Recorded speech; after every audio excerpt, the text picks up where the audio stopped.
하나님 말씀 사도행전 1장 8절입니다.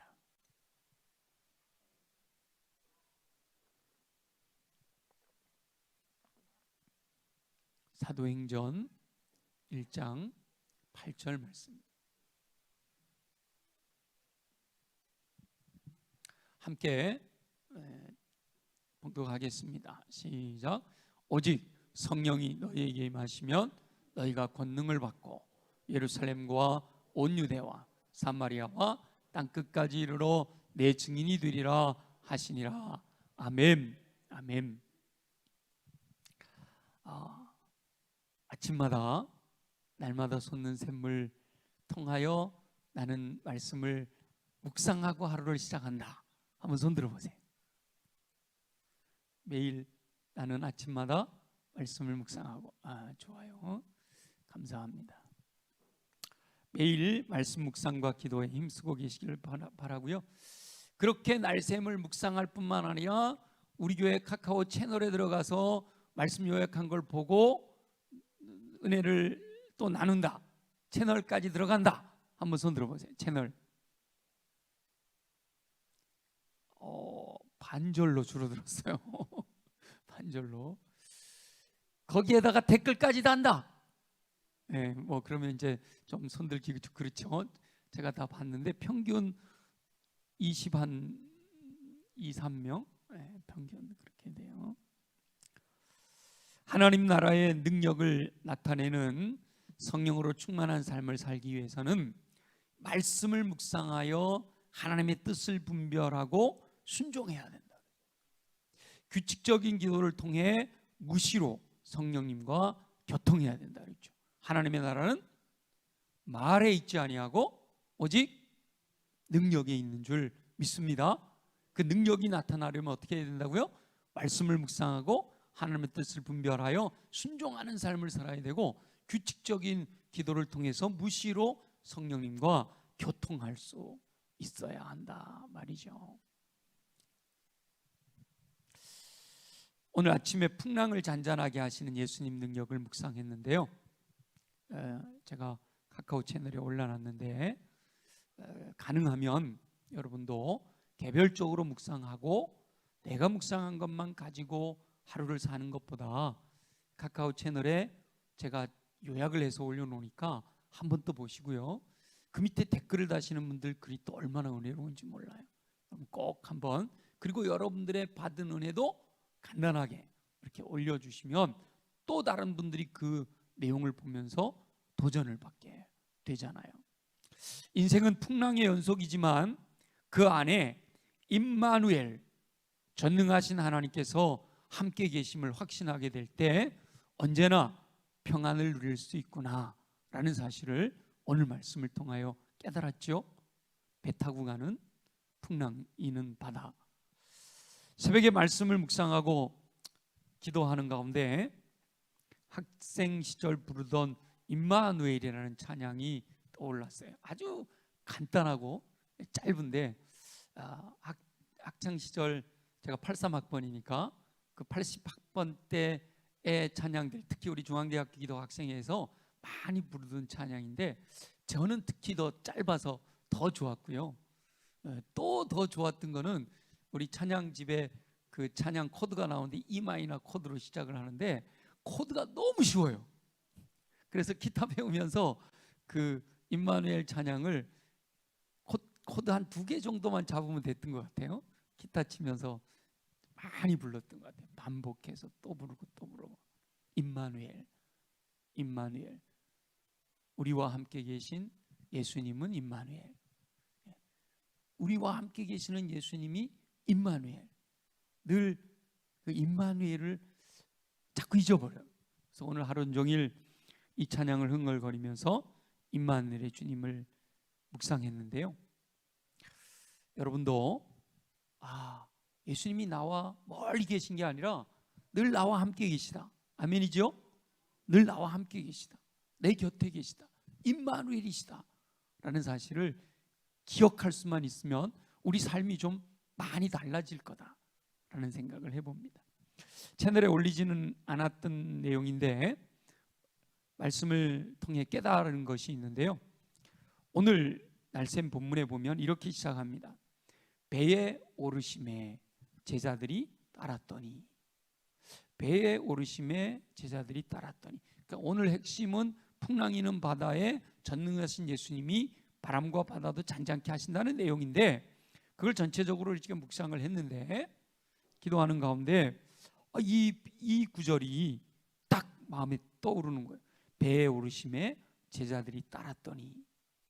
이게 뭐 대단한 거 아니잖아요. 근데 배에 오르심에 예수님 제자들이 따랐더니, 그게 이제 머릿속으로 이렇게 그려지는 거예요.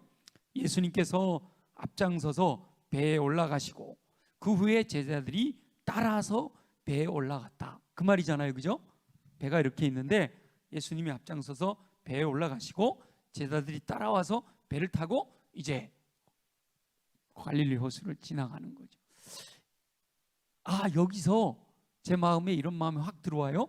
사람들은 인생의 주도권이 자신에게 있다라고 생각하는 경향이 있다는 거죠. 그러나 인생의 주도권이 예수님께 있는 줄로 믿습니다. 배에 누가 먼저 올라가셨어요? 예수님이 올라가셨고 제자들은 뒤따라갔단 말이죠. 그러니까 우리의 인생에 있어서도 인생의 풍랑, 인생의 배, 인생의 항해에서도 주님께서 앞서가시며 인도하시면 저와 여러분들이 따라가는 것, 그것이 지혜로운 인생인 줄로 믿습니다. 하나님의 섭리, 하나님의 계획, 하나님의 안배하심 가운데 선한 길로 인도하시면 우리는 그 음성을 듣고 그 길을 믿음으로 따라가면 되는 거예요. 주님께서 앞서가시며 인생을 주도하심에도 자신이 주도권을 잡은 양 교만하게 되면 낭패를 당하게 된다는 거예요. 괜히 힘만 들고 열매를 거두지는 못하게 되는 거죠. 오히려 자기가 어부였다라고 하는 것이 걸림돌이 되는 거예요. 내가 어부인데 이 갈릴리 바닷가는 내 손 안에 있어. 이 정도 파도는 내 힘으로 놓져 갈 수 있어. 예수님이 그 안에 계심에도 불구하고, 예수님이 내 인생의 항해에 선장 되셔서 배의 키를 잡으시고 이끌어 가셔야 되는데도 불구하고, 예수님이 배 안에 계신데도 불구하고 내가 주도권을 가지고 일을 하게 되면 힘만 들고 열매는 거두지 못한다는 거예요. 스스로 주도권이 있는 것처럼 인생에서 예수님께서 함께 계심에도 불구하고 오히려 예수님을 주무시게 하는 거예요.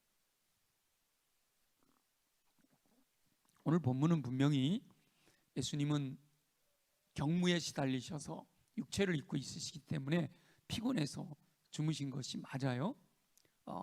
성육신 하신 예수님은 육신을 입고 있기 때문에 피곤하셔 주무신 게 맞는데, 성경에서는요, 하나님은 어떠신다고 그러시죠?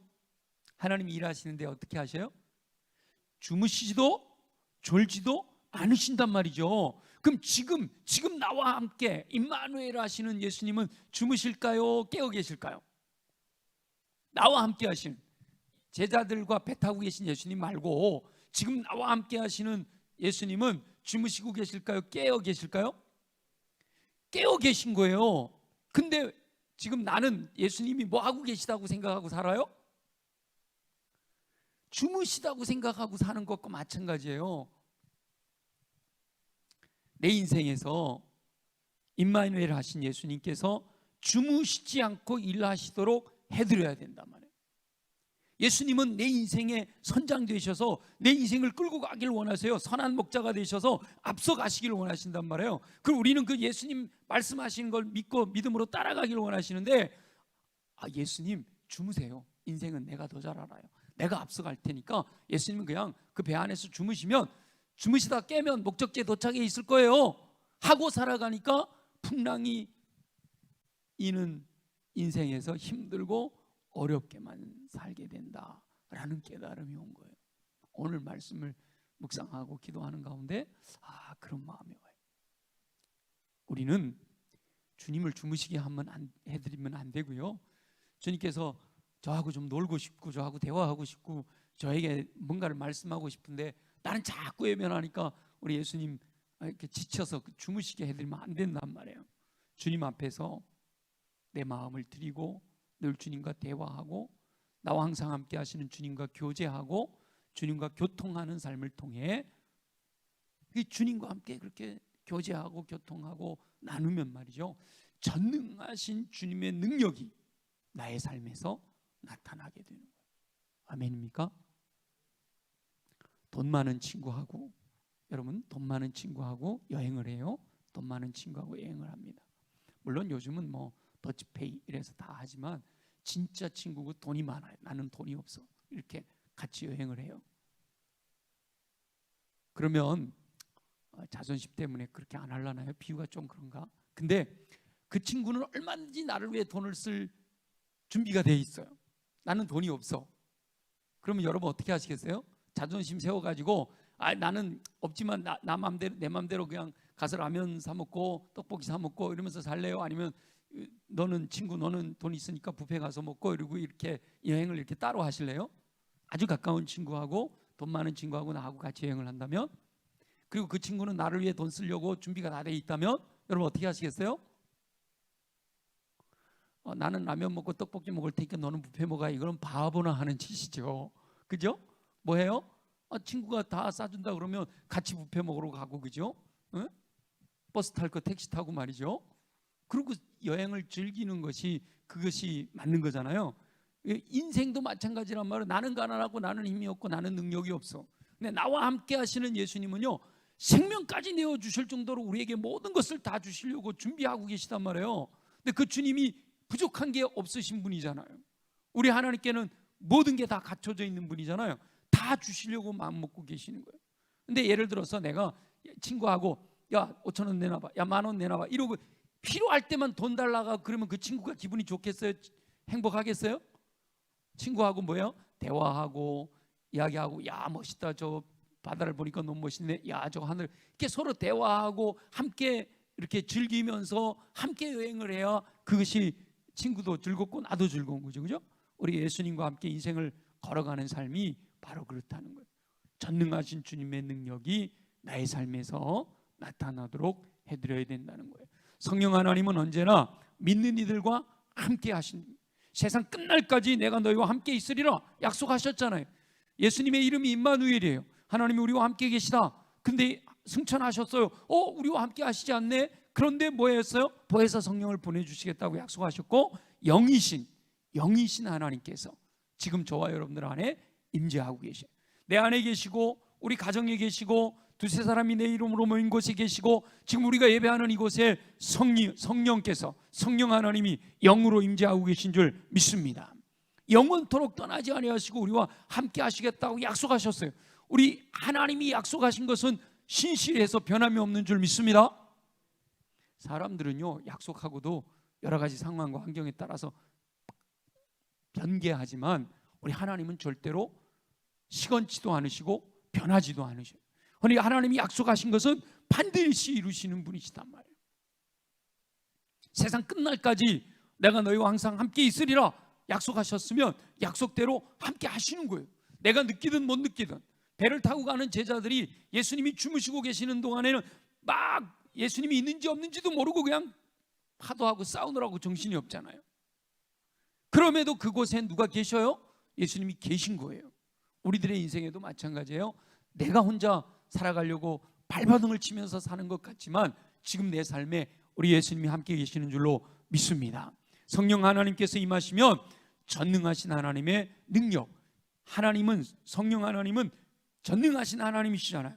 그 하나님의 능력을 그대로 가지고 오신 거란 말이에요.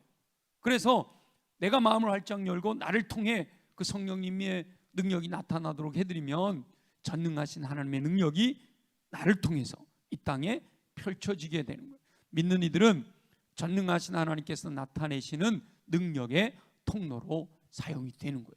말로만이 아니라 능력으로 나타나야 된다는 거죠. 승천하시는 예수님께서 그 승천하신 것을 목격한 제자들에게 예루살렘을 떠나지 말고 약속하신 성령님을 기다려라 라고 명령하셨습니다. 그 예수님의 명령에 순종하면 성령께서 임하실 거예요. 약속하셨으니까 약속대로 이루신단 말이죠. 그리고 오늘 1장 8절에 성령이 임하시면 너희가 권능을 받으리라 말씀하시는 거예요. 오직 성령이 너희에게 임하시면 너희가 권능을 받고, 권능을 받은 다음에 해야 될 일은 예루살렘과 온 유대와 사마리아 땅까지 내 증인이 되리라 결국은 그 증인되는 것은 뭐예요? 하나님 나라를 전파하는 거예요. 하나님 나라의 능력을 이 땅에 펼쳐가는 거예요. 그러기 위해서는 뭐부터 받아야 돼요? 권능을 받아야 되는 거예요. 오직 성령이 너에게 임하시면 권능을 받는 거예요. 전능하신 하나님이 내 안에 임하셔 계시기 때문에 그 전능하신 하나님의 능력이 펼쳐지는 거예요. 성령님이 임하시면 인격이신 성령님이 내 안에 들어오시고, 성령님이 함께 하시면 그 성령님이 가지고 있는 모든 능력이 내 안에 함께 하시는 거란 말이죠. 정확한 비유는 아니지만 돈 많은 친구하고 같이 다니면 나는 돈이 없지만 돈을 마음껏 쓸 수 있는 것처럼, 그죠?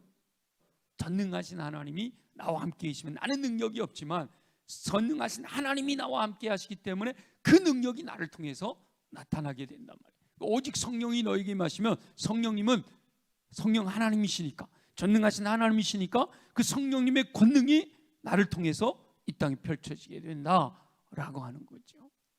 성령으로 충만하게 되었을 때 두 가지 현상이 나타난다 그랬죠.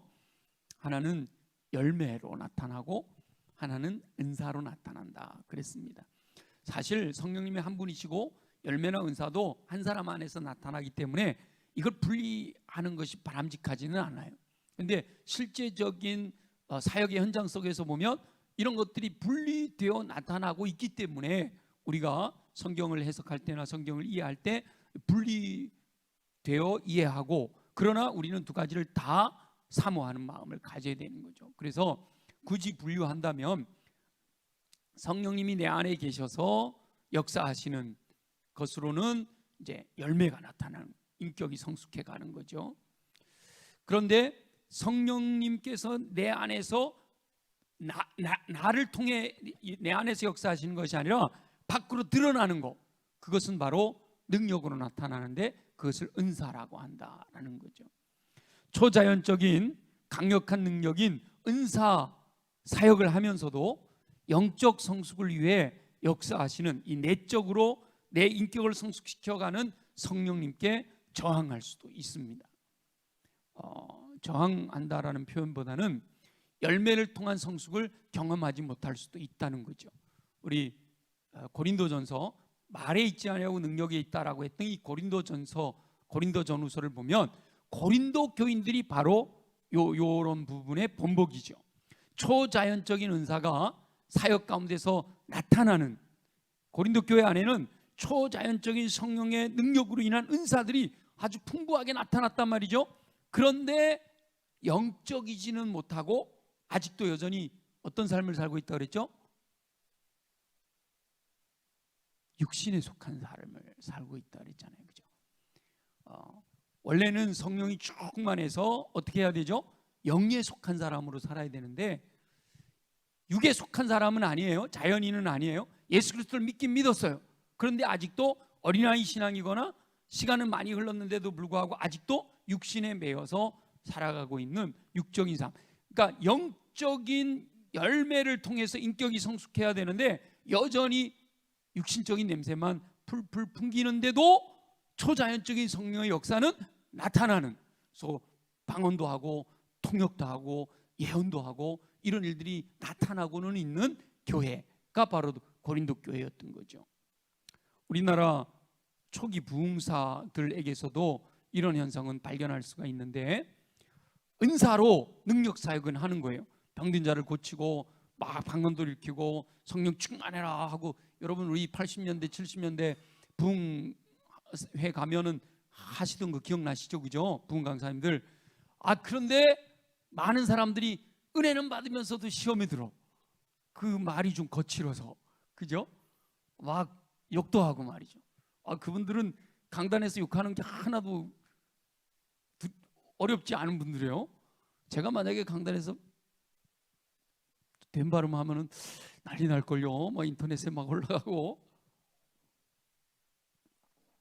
은사로서 능력 사역은 하고 있는데 열매로서 성숙한 인격을 갖추지 못한 경우들이 있었다는 거예요. 실제로 이런 분들에게는 성경의 가르침과 성숙의 필요성을 반드시 강조해야 됩니다.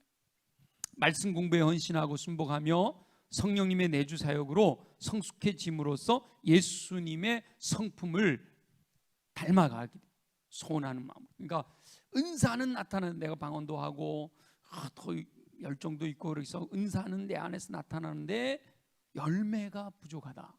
그런 분들은요, 열매를 놓고 더 간절함으로 말씀에 순복하고 살아가는 삶이, 날마다 나를 쳐서 복종시킴으로 나는 죽고 내 안에서 그리스도께서 살아나는 예수 그리스도의 마음을 품는 성품이 성숙해져 가야 된단 말이죠.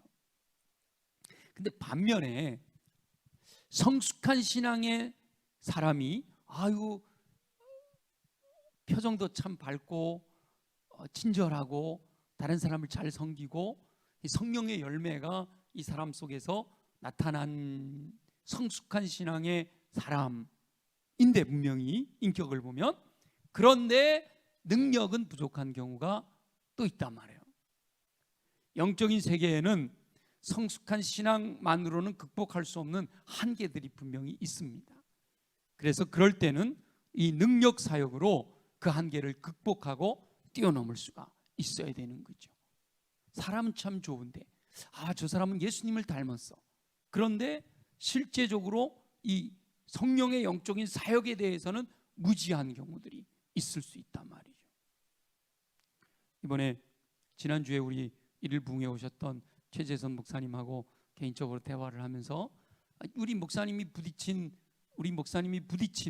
그러니까 학교 사역을 하다 보니까 다양한 사람들이 들어오죠. 우리는 성결교회니까 성결교회 전통이 있으니까 뭐 성령 사역 이거에 대해서 저항이 별로 없는데, 학교에는 여러 사람들이 들어오니까 이 성령 사역에 대해서 강력하게 이야기할 때 반발하는 사람들이 있다고 참 안타까워 하시더라고요.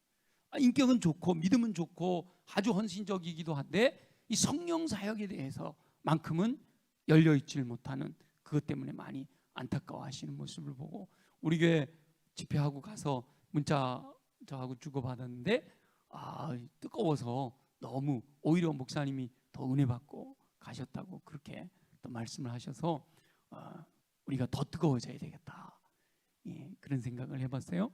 성경 지식에 해박하고 그리스도의 성품으로 살아가고 있지만, 그래서 인격을 통해서 많은 사람들에게 감화를 주기는 하는데 영적인 능력에 무지하여 사역에서 실패하는 경우가 있을 수 있다는 거죠. 그래서 어둠의 권세 악한 영들과의 싸움은 영적인 성령의 권능으로 해야 되는 거예요. 근데 그걸 몰라서 인간적인 방법으로 여러 가지로 시도를 해보지만 극복해내지 못하고 실패하여 좌절하는 경우들이 있단 말이죠. 왜 말씀대로 사는데 안 될까? 이런 것들 때문에 절망하게 되는 경우들이 있다는 거죠. 성령으로 말미암아 내 안에 계신 성령의 능력을 통해서 은사가 나타날 때 그런 것들은 쉽게 넘어갈 수 있는 일들인데, 그 은사에 대한, 능력에 대한 인식이 좀 부족해서 그런 경우가 있을 수 있다는 거죠. 사역의 현장에서 하나님의 초자연적인 능력이 나타나게 될 때 더 풍성한 열매를 맺을 수가 있게 된다는 거죠.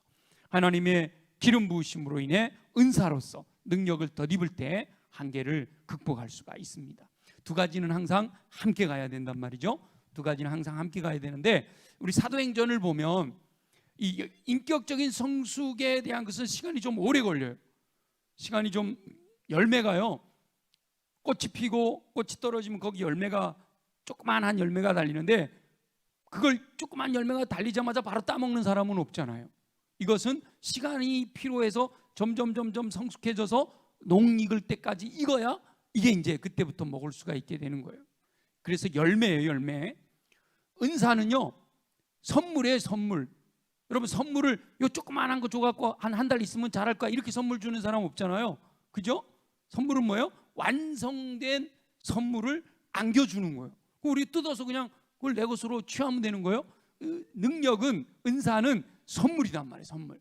열매는 자라가야 되는 거예요. 그래 눈에 금방 띄지를 않아요. 근데 은사는 선물이다 보니까 바로바로 사용할 수가 있는 거예요. 그래서 성령행전이라고 하는 사도행전은요, 거의 능력에 대한, 사도들이 성령으로 충만함을 받아 성령의 은사로 말미암아 나타나는 능력으로 사역하는 이야기들이 많이 기록이 되어 있어요. 열매에 대한, 인격의 성숙에 대한 이런 것들은 시간이 흐르면서 천천히 만들어지기 때문에 그런 거죠. 오순절 성령 강림 이후 사도들은 능력으로 사역을 했단 말이죠. 사도들은 끊임없이 성령의 능력을 사모하며 응답받아 능력으로 사역했어요. 물론 그렇다고 인격의 성숙이 없었느냐? 그건 아니에요. 점점 성숙하게 되죠. 우리 사도 요한 같은 경우가 순교하지 아니하고 늦게까지 이렇게 자연사 하신 상황인데, 그 사도 요한을 보면 점점 인격이 좀 성숙해서 간단 말이에요. 젊어서는요 우레의 아들이라고 아주 성질이 급했단 말이죠. 우레의 아들, 천둥이었다는 거예요. 근데 말년에 가서는 이 사도 요한에게 사람들이 무슨 이야기든지 하면 사도 요한은 가만히 들어주고, 그리고는 이랬다는 거예요. 서로 사랑하세요.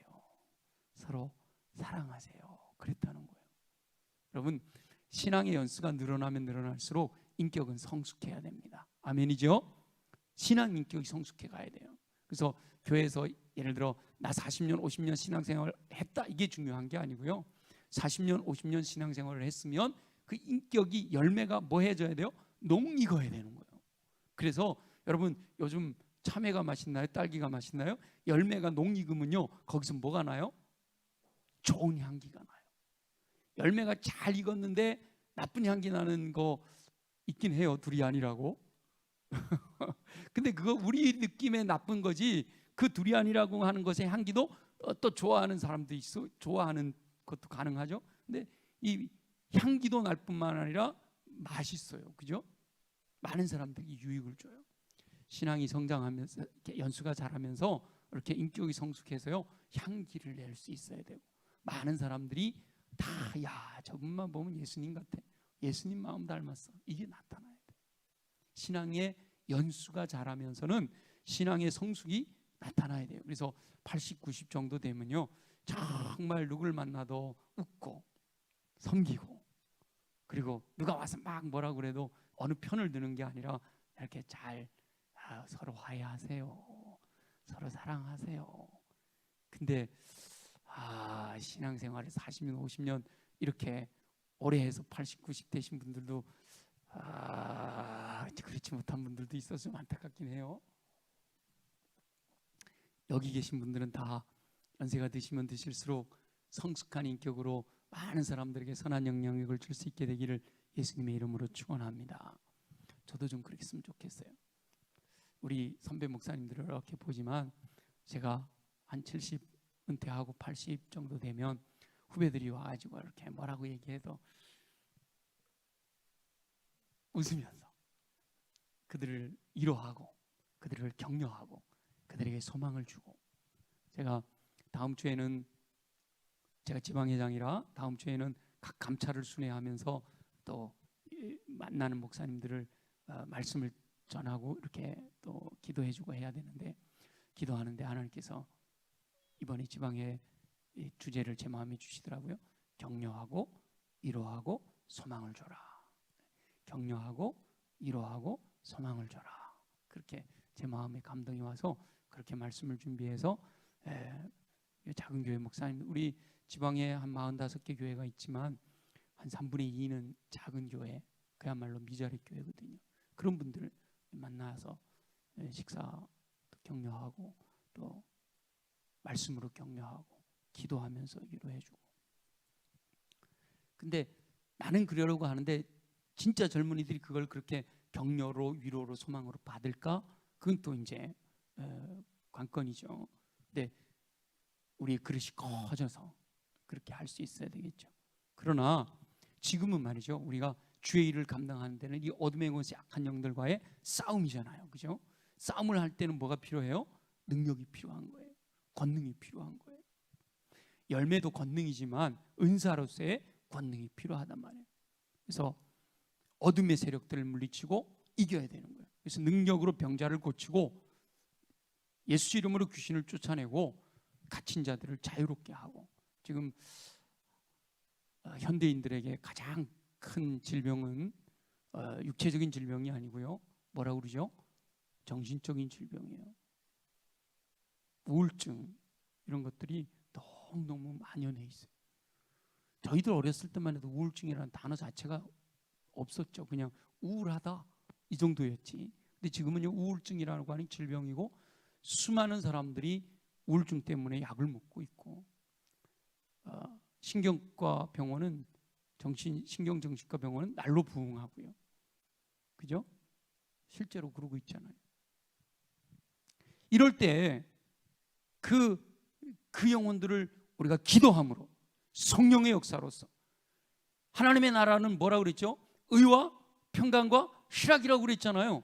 하나님의 나라는 말에 있지 않고 능력에 있다고 그랬잖아요.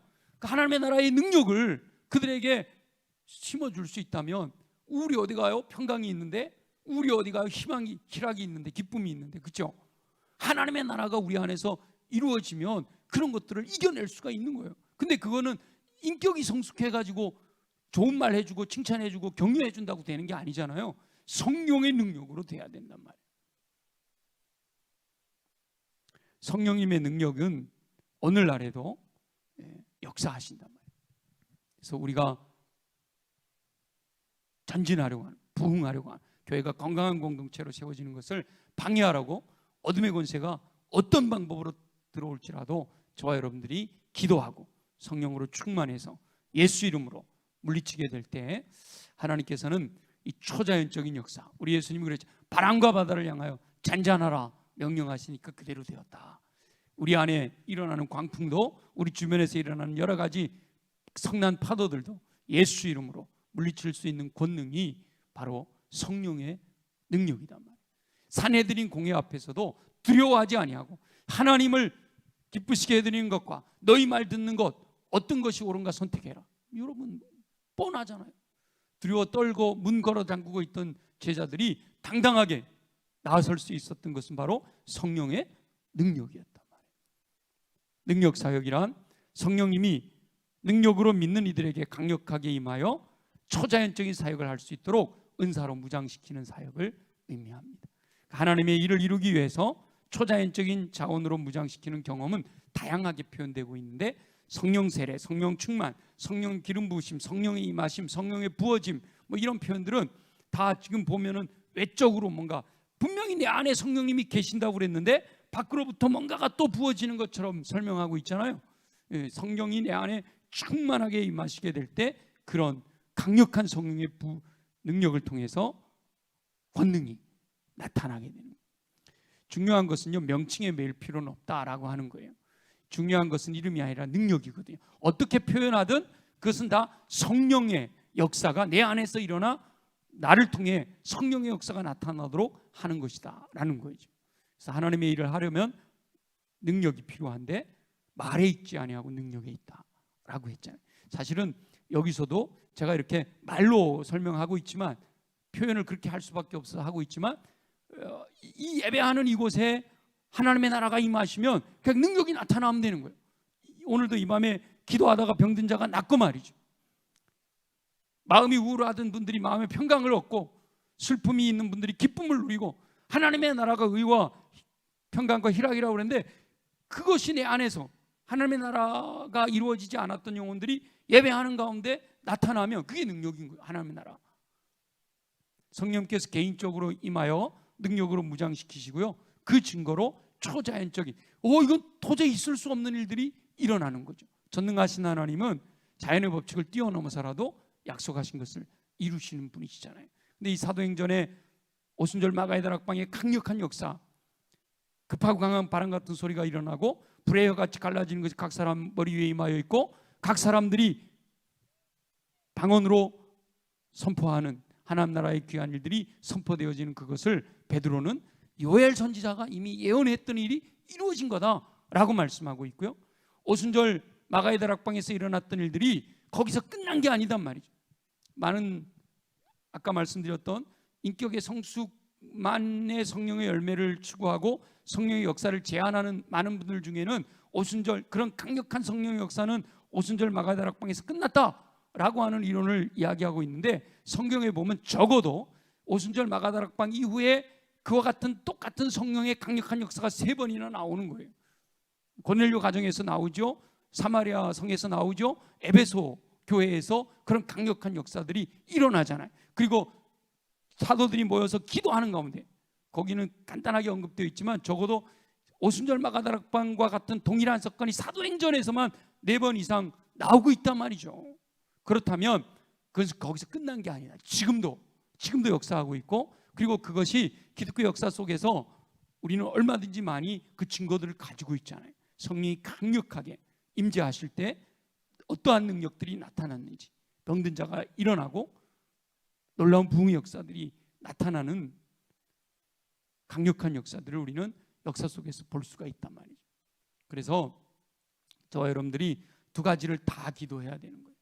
하나님 말씀대로 믿고 순종함으로 성령의 이끄심을 따라 매일매일, 이거는 성령의 열매를 얻기 위해서는 매일매일이 굉장히 중요한 거예요. 열매는 자라야 된다 그랬잖아요. 요만한 열매도 열매지만 농 익어서 많은 사람들에게 유익을 줄 수 있도록 성장해 가야 돼요. 그리고 또 필요한 것은 하나님이 주시는 선물, 완성된 능력이 우리 가운데 임해서 그 능력을 가지고 사역을 할 수 있어야 된다라고 하는 거죠. 초대교회 성도들에게 이 성령의 능력이 임하시는 것은 정상적인 경험이었다 말이죠. 그런데 대부분 예수 그리스도를 믿으면 성령님이 내 안에 들어오셔요. 내주하셔요. 그런데 믿고 구원 받으면서 바로 성령 충만하여 강력하게 역사가 일어나기도 합니다. 그런 분들도 있어요. 그러나 대부분 많은 경우를 보면 예수 그리스도를 의지적으로 내 안에 예수 그리스도를 영접함으로 성령님이 내 안에 내주하시지만 그 내주하시는 성령님이 나를 완전히 장악하시고, 제가 축도할 때 표현하는 표현대로 하면 완전히 장악하시는 거, 압도하시는 거, 나를 독점하시는 그런 경험은요, 사모하는 사람들이에요. 그래서 구하고 찾고 두드리며 부르짖어 간구하는 영혼들에게 성령이 강력하게 임재하시는, 오순절 마가다락방에서도 자 보세요. 오순절 마가다락방에 모여있던 제자들이 구원받지 못한 제자들이 아니잖아요. 이미 구원받은 제자들이잖아요. 마태복음 16장 10절에서 베드로가 주는 그리스도시여 살아계신 하나님의 아들이시다라고 분명한 믿음의 고백을 했고, 그 고백 위에 교회를 세우겠다고 했으니까 이 120명의 사람들은 이미 구원받은 사람이에요. 그런데 그럼에도 불구하고 위로부터 덧입어지는 성령의 충만함을 구해라 그러잖아요. 성령의 충만함을 구해라. 보혜사 성령을 구할 때 오순절 마가다락방에 강력하게 임하시는 거예요. 많은 성령의 능력을 경험한 분들의 이야기를 들어보면 처음 예수 믿을 때 들어오신 성령님이 끝까지 나와 함께 역사하시면 강력한 역사가 나타나는 분들도 없지 않아 있지만, 대부분의 많은 분들은 예수 믿고 나서 그래서 믿음대로 살아가려고 하는데 이 어둠의 권세, 악한 영들과의 싸움에서 도저히 싸워 이기지를 못하는 이 안타까움 가운데 하나님께 강력하게 부르짖어서 성령께서 강력하게 임하시는 경험을 하게 되고, 그 이후로 이 성령의 권능을 가지고 사역하는 경우가 더 많습니다. 그리고 그 성령 세례, 그런 성령의 사역은 일회성이다. 우리 교단에서는 성결의 은혜를 받았느뇨 이렇게 가르치는데, 제가 우리 많은 분들의 간증을 들어보면, 우리 이성봉 목사님의 간증도 들어보면 2번이나 경험이 있으셨다.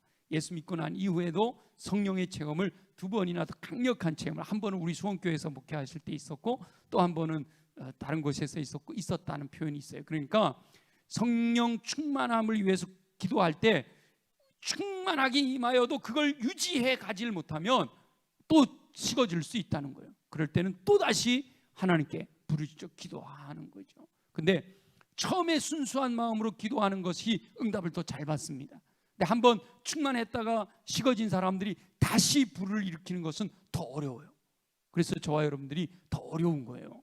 그래서 이 밤에 우리 한번 주여, 자, 내 안에서 이미 열매 맺기 시작한 이 열매들이 점점 자라나서 농익어 향기도 바라고 많은 사람들에게 유익을 줄 수 있도록, 이 과일을 잘라서 나눠줄 수 있다면, 계속 또 열매 맺는 것을 나눠줄 수 있다면 얼마나 많은 사람들이 더 풍성해지겠어요? 그 성령의 열매도 맺혀지기를 원하고, 사랑과 희락과 화평과 의리참과 자비와 양선과 충성과 은혜와 절제의 열매도 맺혀지기를 원하고. 그러나 주님, 이 영적인 세계 속에서 어둠과의 악한 영들과의 싸움에서 이 인격의 성숙만 가지고 싸워가는 건 너무 힘들어요.